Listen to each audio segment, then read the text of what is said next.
ಕುಂದಾಪುರ ಮಲ್ಲಿಗೆ YouTube channel ನೋಡ್ತಿರೋ ಎಲ್ಲರಿಗೂ ನಮಸ್ಕಾರಗಳು. ಇಂದು ನಾವು ಮಲ್ಲಿಗೆ ಗಿಡಕ್ಕೆ ಗೊಬ್ಬರವನ್ನು ಹಾಕಲಿಕ್ಕುಂಟು.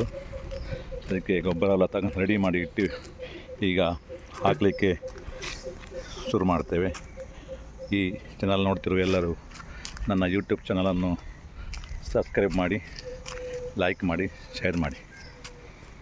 ಈ ಗೊಬ್ಬರ ಮಾಡಲಿಕ್ಕೆ 1 ವರ್ಷದಿಂದ ಎಲ್ಲ ಹಾಳಾದ ವಸ್ತು ಎಲ್ಲ ವೇಸ್ಟೇಜ್ ಎಲ್ಲ ಸಂಗ್ರಹಿಸಿ 1 ವರ್ಷದಿಂದ ಕೂಡಿಟ್ಟು ಇಂದು ಆ ಗೊಬ್ಬರವನ್ನು ಮಲ್ಲಿಗೆ ಗಿಡಕ್ಕೆ ಹಾಕಲಿಕ್ಕೆ ತಯಾರು ಮಾಡ್ತಿದ್ದೇವೆ.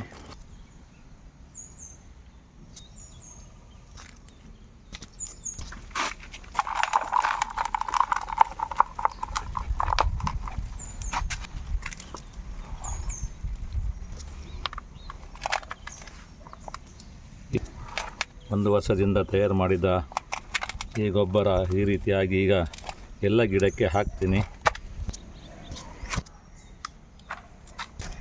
ಎಲ್ಲ ಗಿಡದ ಸುತ್ತಲೂ ಈ ರೀತಿಯಾಗಿ ಗೊಬ್ಬರವನ್ನು ಹಾಕಬೇಕು. ಗಿಡದ ಮೇಲ್ಗಡೆ ಹಾಕಬಾರ್ದು, ಗಿಡಕ್ಕೆ ತಾಗಬಾರ್ದು, ಗಿಡ ಬುಡದ ಹಾಕಬೇಕು.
ನನ್ನ ಈ ವಿಡಿಯೋ ನೋಡ್ತಿರೋ ಎಲ್ಲರೂ ನನ್ನ ಈ ಯೂಟ್ಯೂಬ್ ಚಾನಲನ್ನು ಸಬ್ಸ್ಕ್ರೈಬ್ ಮಾಡಿ, ಲೈಕ್ ಮಾಡಿ, ಶೇರ್ ಮಾಡಿ. Thank you. ಈ ವಿಡಿಯೋ ನೋಡ್ತಿರೋ ಎಲ್ಲರಿಗೂ ಧನ್ಯವಾದಗಳು.